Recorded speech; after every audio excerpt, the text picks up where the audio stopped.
guys, welcome back to my channel. Today I am doing a little bit of a different video. I needed to do something to my dining room wall and I thought I'd have you join along for a little DIY-ish type of video. I have a rectangular dining room with a wall, the one right behind me, at the end of it, and it's just very bland. It makes the space look very uninteresting, so I thought I'd do something to spice it up and take you along. My idea was to do a gallery type of wall with rows of pictures. I thought it'd be cool to do it in a black and white themed, so I went to Ikea and I purchased some of these black and white frames. They are the Riba 50 by 50 centimeter black and white frames. They hold pictures that are 11 3/4 in size. I usually get my pictures through Costco and they did not have an 11 3/4 size option. They only had a 12-inch size option, so that's what I did. And I did them in a black and white color scheme. It was really easy to do. I just did it from my iPhone. I wanted some candid photos of my family, my kids, my husband, because I realized that in my house I have a lot of pictures, but they're all where we're posing with a photographer, and I just didn't have very many candid ones. So I picked some from my phone. I made them black and white right from my phone. It took a few seconds. There's an option in the photo section once you click on the photo. And then I just ordered them from Costco online. Super easy to do. I think it took me probably 10 minutes total. So I did them in a black and white theme, which I loved. It just makes them more interesting. Sorry about my finger. I had a knife accident this morning, so I have a Band-Aid on. Look at my mom when she was young. She's beautiful. So follow along as I get them up on the wall and create something interesting in my dining room.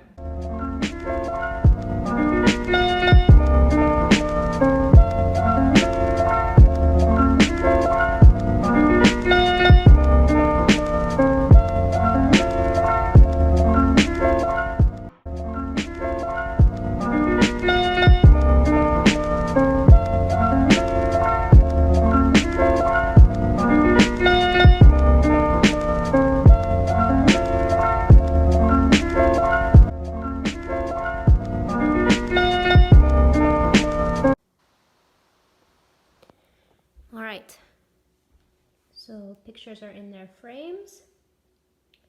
I actually realized that the 12-inch pictures fit perfectly in these frames, so 12 by 12s work in these frames. I don't know what I was thinking they'd be too big, but they're perfect. My husband made a good point when he saw these photos. He said, there are a bunch of pictures of me and the older kids where you and the baby.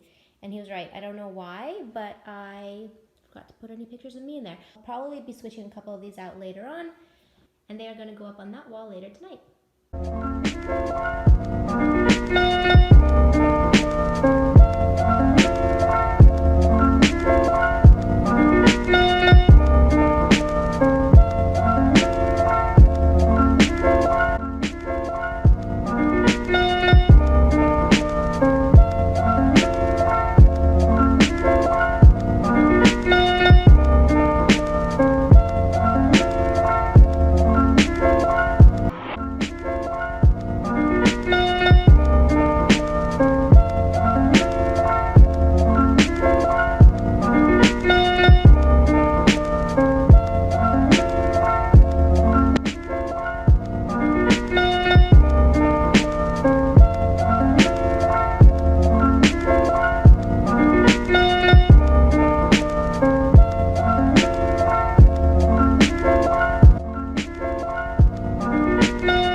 And the reason I'm filming the next day rather than last night after I put the pictures up is because after we put the pictures up, they all started falling down.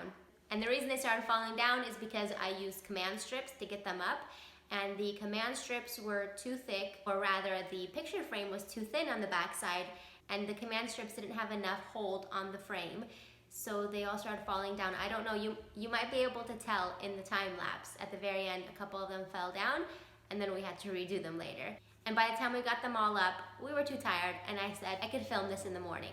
So they're all up now. Let me give you an overview of the room, and I'll let you know what I would do differently if I were to do it again. So here is the finished wall. The only thing I think I would do differently now that I'm looking at it is I would start the picture frames a little bit higher, a little closer to the ceiling, and that way it would draw the eye up, and I think it would just make the space feel a little bit taller. The only other thing is, again, with the command strips, they did not work with these frames. If you're looking for an option where you don't have to put holes in your wall, these frames probably won't work. You will need a frame with a thicker back that the command strips can hold on to, because again, these I did have to put holes in the wall with. Alright guys, that's it for this week. If you liked the video, give it a thumbs up and consider subscribing. Thanks for watching.